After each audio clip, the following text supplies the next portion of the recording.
Israel is 5,690 miles away from the US, 11 hours by plane. Hate travels faster.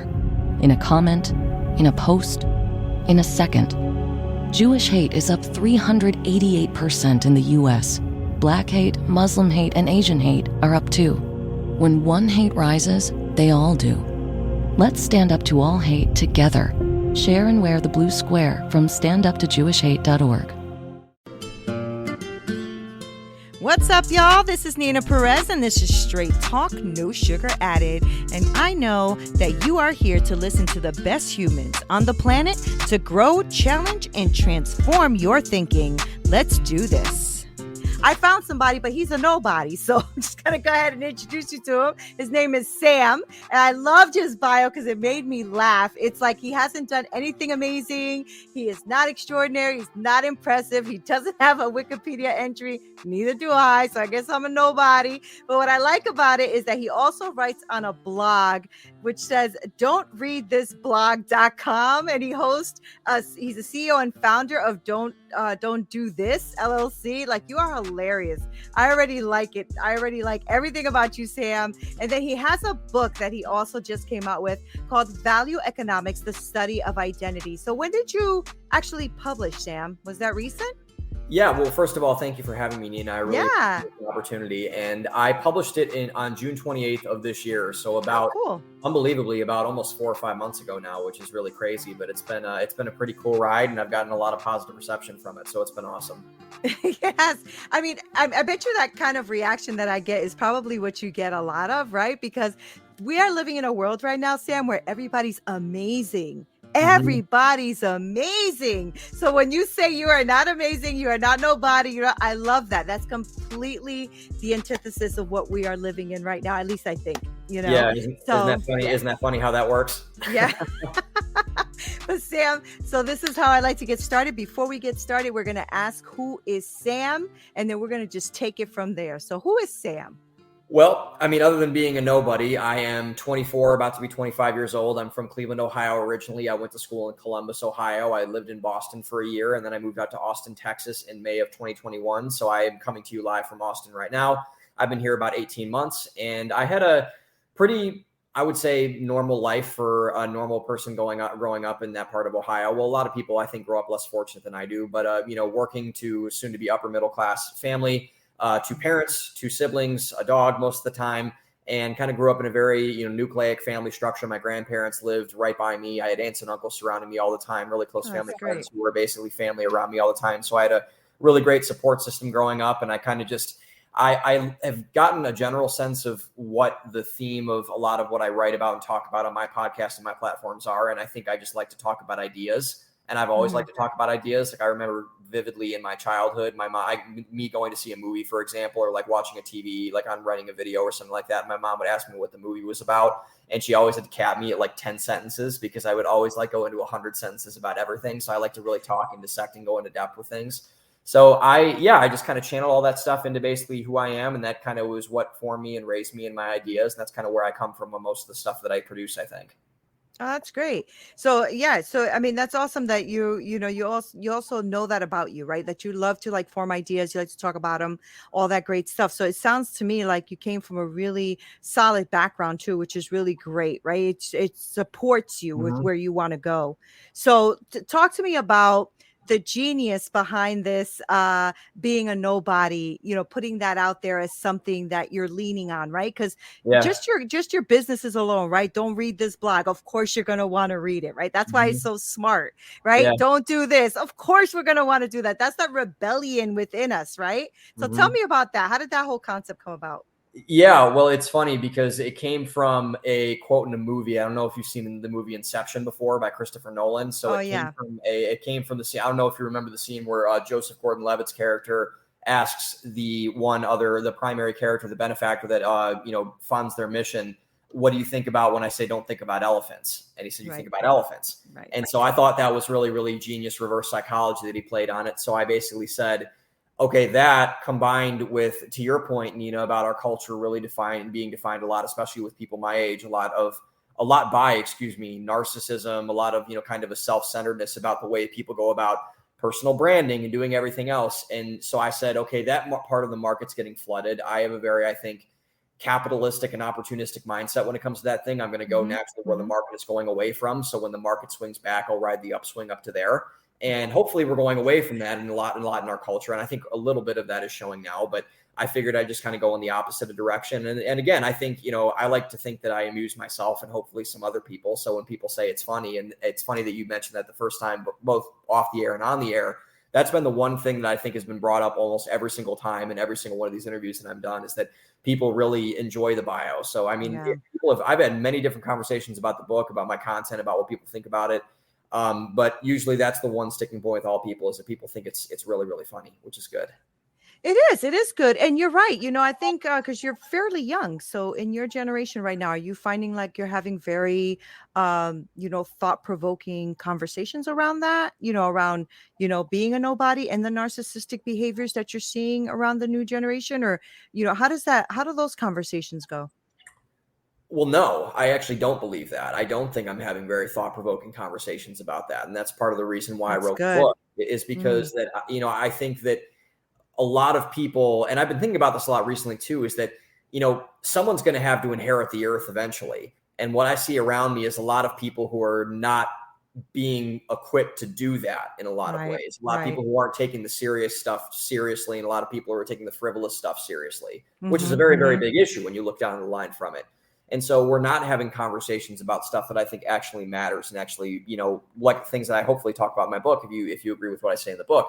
And I think that that was one of the catalysts in the creation of the book, which we can get into later, which that was instigated by my mother. And so I thought that for a very long time. And I think that was one of the core problems I wanted to solve in the book. And hopefully that when people read, and a lot of young people have read it and have agreed with a lot of the contents in it, that maybe that will spark something inside of them that will really do a lot of the things in different ways from now on. Yeah, I mean, that's awesome. And I feel the same way. Like, I feel like I craving really good conversation. I'm craving it, right? So I'm even going like onto YouTube just to find really good debates and conversation. I love stuff like that because it makes you think, right? Like I was like, oh, your mindset. Yes, I believe in mindset, but I actually believe in mind flow, which to me is just means expanding your mind and just letting it flow and grow, and understanding that Sam might believe something I don't, but that doesn't make him wrong or me right. That just makes us coming together to have a really thought-provoking conversation with facts, right? I always say facts don't care about your feelings, right? They just don't. Facts are just facts. And, everybody, some people just don't want to look at facts, and they just, having meltdowns on stuff that's not even real. So I totally get that. But I want to dig into that with you. So let's talk about your book. Tell me about your book, the premise of it, and let's get into that. Yeah. Shout out to Ben Shapiro. I don't know if you're a Ben Shapiro fan. But I love Ben Shapiro. He likes that quote a lot too. Yeah. So going back to the generation of the book idea. So going back to what I was saying earlier about the conversation I had with my mother, this is a conversation I had in July of 2019. So about almost 3.5 years ago now. And so I was talking with her in the kitchen. My mom is a very, very intelligent and smart and perceptive woman. And so I get into a lot of deep philosophical discussions there, especially as I've aged and I've gotten really more cognizant of things going on in the world. And we disagree on a lot of things in a lot of different ways. We agree on the foundational stuff, but in terms of the broader stuff, like, things going on in the world and stuff, we tend to disagree about a good amount of, even though I would say we still agree on most things. We've gotten more different as we've grown older, which has been good. And I was talking with her about, I think we were having a conversation more driven around the idea of belief itself, and like just what people put their faith in, what people put their values in, everything like that. And she kind of just threw an offhanded comment out there like, well, your generation really doesn't believe in anything. And my first thought is like, well, that's kind of harsh. Like, I mean, that's kind of a sweeping generalization a little bit, but at me being the really, I would say, the person who always wants to do what you said and what Ben Shapiro says, to think about facts for your feelings, is what my mother said a fact. And so I'm like, okay, let's inquire into that. Yeah. And so I eventually, kind of thought about a certain thing inside of my head where I came up with the trade-off between value and sacrifice. So I basically said, the more you value something, the more you'll sacrifice to get something. The more you don't value something, the less you'll value getting that something. And I just threw it in the back of my head and kind of did all this other stuff, just went about my life. And so I'm in an economics class a couple months later. I had to take a mandatory advanced economics course to graduate college. I was a finance major. and we were learning about supply and demand curves, I think, or they were drawing graphs in the curve. And the guy was a really, really good guy, but we were kind of seniors, kind of dicking around in the back, senioritis. I was still paying attention to him because he was still a really nice guy, older gentleman, big walrus mustache, the whole thing. And so he was, when he was drawing these graphs, I had kind of like a red pill moment where I was like, okay, wait a second. This is a relationship between two things. What I thought about earlier was a relationship between two things. So I was already thinking about starting a blog at the time to get my feelings out about all this kind of stuff, my thoughts out about this kind of stuff. Why don't I take what I said, model it out using an economics model, and see if that makes it more relatable to people to understand instead of thinking it in such existential terms? So I did, and that was actually my first post on my blog, don'treadthisblog.com. And it's after the like, hi, my name is Sam, I have a blog post. This was like Right. the first one. Right. And so I wrote that one, and I remember my good friend Lene Brentley telling me afterwards that she read it, and she was like, I value being in shape, so I went to the gym. This makes sense. And so I'm like, cool, this is working. Everything is good. And so then I had a lot of fun writing it as well. So then I titled the original post on my blog, which has since been taken down, obviously, because I put it in the book, Value Economics, Chapter 1, The Value Sacrifice Trade-Off. And so then the next month came around, and I was writing at that time a post a week. And I said, okay, why don't I write Chapter 2? And then Chapter 3 became Chapter 4, became Chapter 5 and 6 and 7. And so I remember calling my parents. We do a FaceTime every Sunday for about 2 hours. And I say, I told them, guys, I think I have something here. And them being very supportive of me and my thoughts and ideas, they said, go for it. We want to see you do this. And so I did. And what I was missing was that I had a lot of good, I thought, content in first of my chapters. And I had to rewrite most of the book actually and kind of format it in this way after I had this idea. But what I was missing was the thread that tied everything together and that strung it along. So it's not really chunky and broken up and everything. And the book builds on itself in a crescendo. And so I thought, well, okay, what could that trend be? And that trend was the idea of identity. And there I think is no bigger question in society right now with the question of identity. What we identify as, what groups we put ourselves in, how we put ourselves in those groups, how we talk to other people in different groups or in the same group, everything like this. And my notion, my hypothesis is that distilling your identity at the identity of a group is very, very wrong for a lot of reasons. And so, like, for example, like if I were to say, this is the example I've given a lot of people. If I were to ask you, Neena, what is a white person?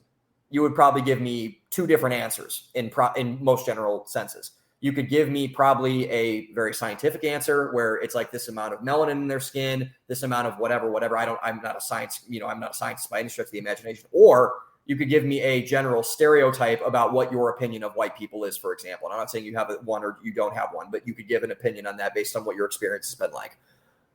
What you need to be asking yourself as a person is what makes up the individual person? What's that makes up Neena, not the groups that Neena belongs to, because it's impossible to define that. And so then that question became, okay, how do you get what Neena is or what Sam is or what whoever else this person is?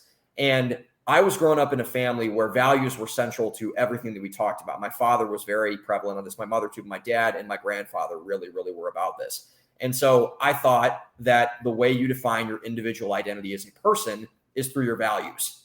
And so it became Value Economics, Study of Identity. And that's what I really focused my book on. And so going back to the conversation with my mother, what you need to place belief in and how we find our belief in ourselves, especially for young generations like myself, or young people in this generation like myself, is you take your individual values, apply them, figure out what they are, and then go out into the world and act upon them. And my book shows you how to define a raw value from the ground up, how to create a value system on those individual values. So yeah, we get really foundational. And then principles that are based on economic principles, and all of it's based on economic principles to craft your own identity and make a positive life for yourself inside of the world. So that's what the thesis of the book is. And that's kind of the genesis of how it came about. Yeah, it's really clever and very creative. I love that you even, took it down to that point of where we have to really think about what it is we're thinking about, right? Because you're like, what's a white person? To me, the first thing that popped into my head was human, right? Yeah. That's just the way I think anyway. I just think, I feel like I'm a more logical thinker, right? So I don't really care about people's color and creed. And I actually really don't, right? So Yeah, right. it's No, not, I'm not just saying it because I'm trying to be popular. I really don't give a shit, right? no, So yeah, no. I mean, I don't it's think just most people do, to be quite honest with you. I right. really don't think I most don't people do. either, but I Yeah. think there's something that comes up. There's something that happens, right? When you see the masses, that group think that can occur, right? Where Mhm. one person is saying something and they're saying it with so much passion that they believe their own crap, right? And so Mhm. then they find people that believe them because they're loud enough to say it, right? Yeah. How does a person then who is trying to find their identity and they're going to grab your book and they're going to try to do this? So give us a couple of like examples. Give us like a first or second step of how somebody finds their identity Okay. or their So value. Yeah. yeah, so to your point earlier, Nina, about you saying like, and I said this too about getting really foundational about it. So the foundation of any economy, I don't know if you remember economics class in high school or you Not were a too business much. major. I was going to say, so the foundation of any economy are the factors of production, right? Land, labor, capital, and entrepreneurship. So we literally get to the raw material of what is a value, because I had to answer that question for myself. It's kind of one of those words that were so ingrained in my psychology and my mind that I really didn't know how to define it originally. And so it's kind of like asking a random person, like, what is a circle? And, Right. like, how do you define what a circle is? Because I mean, we all know what circles are, but it's like, oh, the circumference times, this, whatever is a circle. And, no one else really we would struggle to kind of define what it is. So it was so self-evident to me that I really had to go back and find out what that was. And so then and what makes a value up. And so basically I say the factors of value productions and corresponding to the factors of economic production are your experiences, your actions, your self-discipline, and your self-awareness. And you use those four components to form one raw value. And then after a while, we get into some investing principles. For example, like allocating and diversifying an investment portfolio. You have to have a portfolio of values. You can't just get one value and say like you're done with it. You have to have a couple that define everything else. You'd be dogmatic and very authoritarian if you did that. So you have to get something to balance your value portfolio and dominate your value pie chart. And I think, for an example, in the introduction to the book, I give the example of Chris Farley, who in my opinion is the funniest. He was so funny to me. My parents brought home him and Adam Sandler's Best of Saturday Night Live DVD when I was 12 years old. My life changed forever. And so I thought he was so funny that he became almost like a entity of what humor was to me in a lot of ways. I laughed at everything he ever did ever. And that no one had ever had that effect on me. Even Adam Sandler, who I at that time loved, and I love stand-up comedy now. No one can make me laugh like Chris Farley does. Everything he does is really funny. But Chris Farley had a problem because he didn't know who his identity was, or what his identity was. He didn't know who he was as a person. And if you know the tragic story of Chris Farley, he eventually became the funniest person in the world to a lot of people, the biggest star on Saturday Night Live, and a cast loaded with talented comics with not only Adam Sandler, but people like Mike Myers and Phil Hartman and David Spade and Chris Rock and a bunch of other people who did all that stuff. And he eventually wrecked his life because he really didn't know what his values were and where he could place his value in, which is himself and his values. It was all in the validation of other people and making people laugh and being funny, which is all externally driven, not internally driven, which is a very, very big problem. So I do my best in the book to both provide frameworks and reference points from pop culture, from history, from a bunch of other things to show examples that really fit what I am trying to say and what I'm trying to articulate, to both provide a framework and a point of reference for people to both draw from and to act upon going into their own lives in the future. Do you think that people can really work on changing their values? Yes.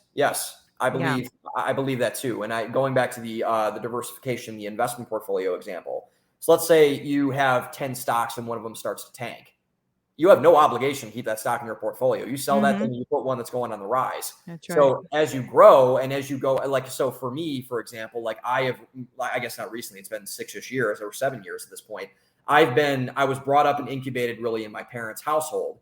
And so I had my values tested for the first time when I went to college, when I met a bunch of people from different places. I went to the third largest university in the country, and I had a lot of people from California, Chicago, New York, Florida, Pennsylvania, a bunch of places around the world come into my life and really inform me about what they thought of the world.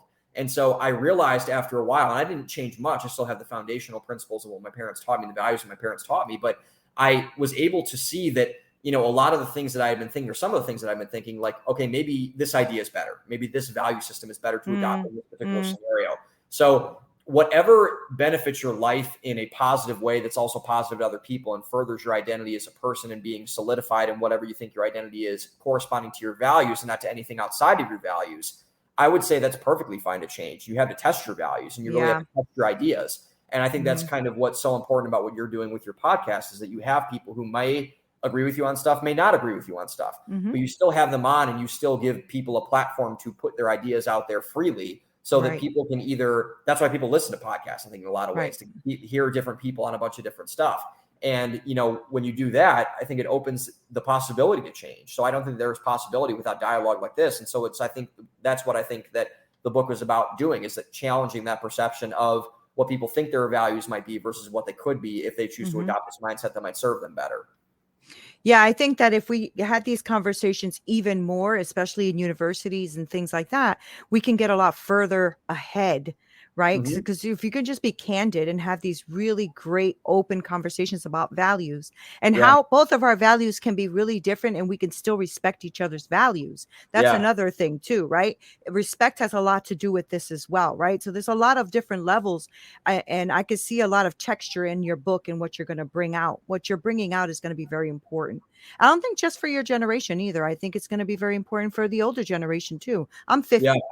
So I have kids. I have a son who's older than you. I have a couple of kids. So, you know, I have these candid conversations with them too. And just to see where their values are, because like you said, once you left home and got to have that experience in college, some of your values might have maybe changed a little bit and shifted, but you're still in the essence, you're still you, right?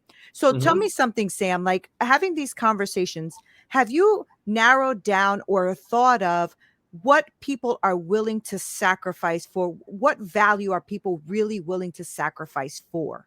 Have you seen anything like that?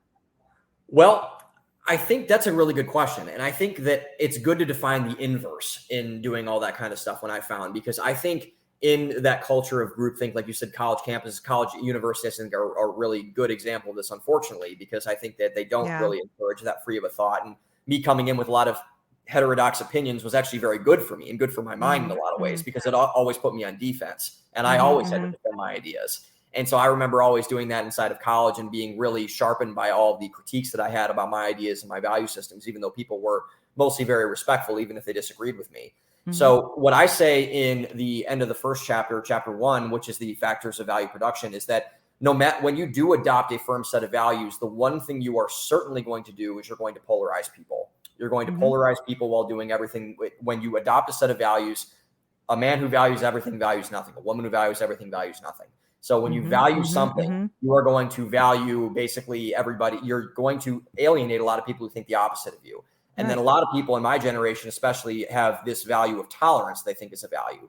Tolerance is not a value. Tolerance is not a value at all, because, and it's a lie, actually. Because, you know, so if you say that you value tolerance above everything else, are you saying that you value intolerant people? No.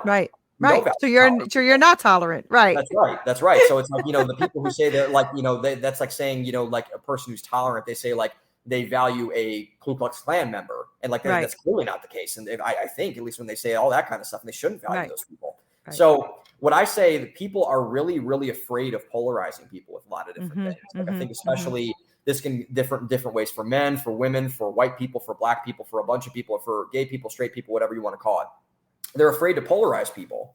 And I think that's a very, very big mistake, because what people are willing to sacrifice for, I think a lot of ways, is relationships. And how can you have good relationships if you're not willing to put your foot in the ground and say what you believe about things? People can smell bullshit from a mile away. So if they can't even trust you with telling you what you telling them what you think about something, that's not going to go very far in a lot of ways. And so, you know, our lives are defined, I would say, largely by the sum of our best relationships. And if you don't have good relationships with a lot of people, then you really aren't defined by much, if anything at all. That's so good. That's so good. So tell me how you think people should protect their values, right? And here's why I ask.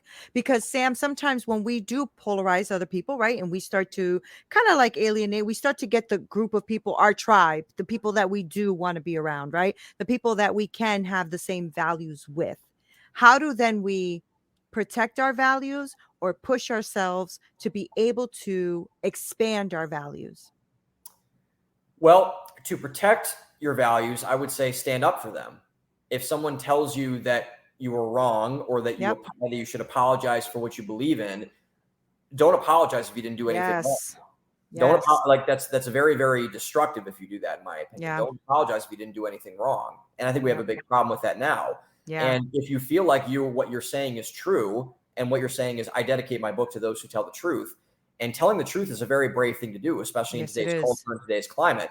So if you believe what you say is true and you have evidence to what you say is true, then say what's true. You have an obligation to do that to people. That's right. Because the truth should reign supreme above everything else. And I would say and what was the second part of your question? I apologize. Like when you're around other people that have the same values or the same thought process as you, right? To avoid yourself from getting into that groupthink mentality, how do you keep expanding your values and your thought process?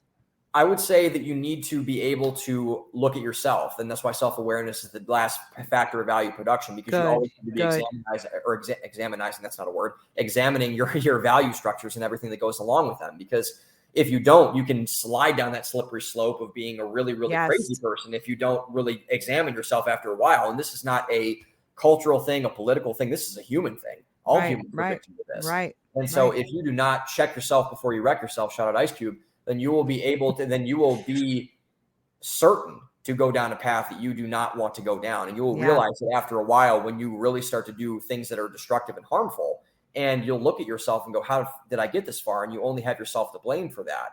And it's a very, very unfortunate thing if you don't check it when you're going in that direction after a while, because it's really, really harmful. You know, I'm thinking as I'm listening to you and having this amazing conversation with you is how young you are and the impact that you're going to have. I think that you're going to have a massive impact, and your parents are going to be super proud because they're already supporting you anyway. And I really love what you have to say. I love that you can, Sam, still stand your ground. Like you got cojones, as we say in Spanish, right? Well, thank you. You got cojones, and I gotta say that you know, I'm proud of you, bro. I really am. I'm proud of you. I love what you have to say. I love that you're standing on what you believe as well, and that you're really trying to impact people's lives with values, which I think is super important and something that we really have to bring to our younger generation. We really, really do.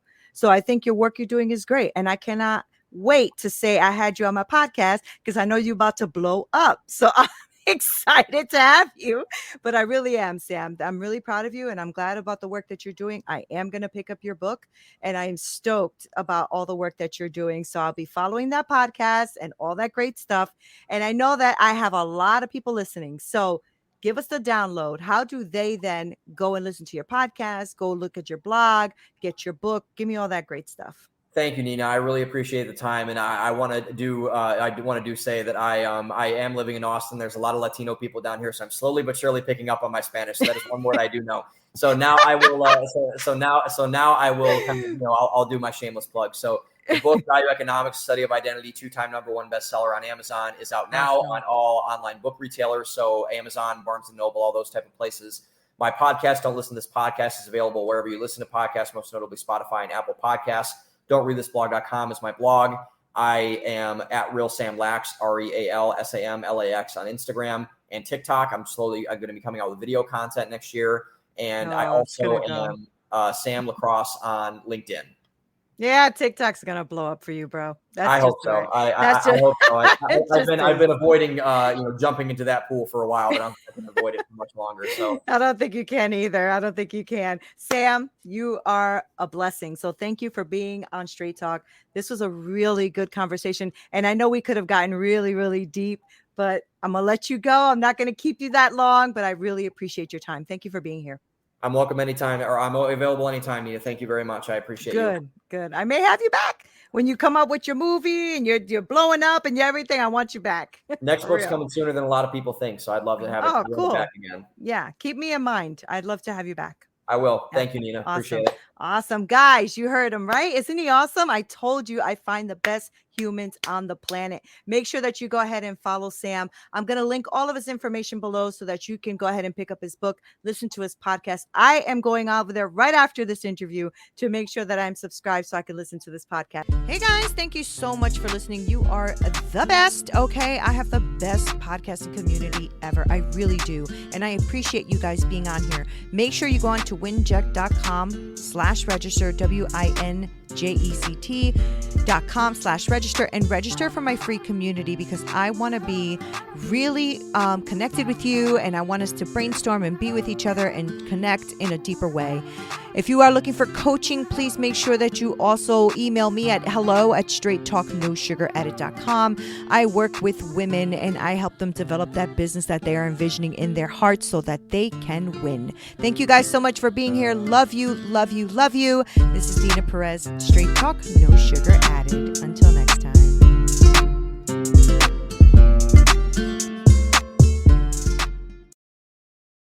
Dermavant Sciences CEO Todd Zavodnik shares why they're driven to change how chronic skin diseases are treated. In dermatology, the two largest disease states are psoriasis and atopic dermatitis, known as eczema. And the option that's been available for the last 30, 40, 50 years has been steroidal topical treatment options. And there's so many limitations to that. Our mission is to move that to a non-steroidal, once-a-day treatment option.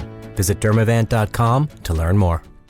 Israel is 5,690 miles away from the US, 11 hours by plane. Hate travels faster. In a comment, in a post, in a second. Jewish hate is up 388% in the US. Black hate, Muslim hate, and Asian hate are up too. When one hate rises, they all do. Let's stand up to all hate together. Share and wear the blue square from standuptojewishhate.org.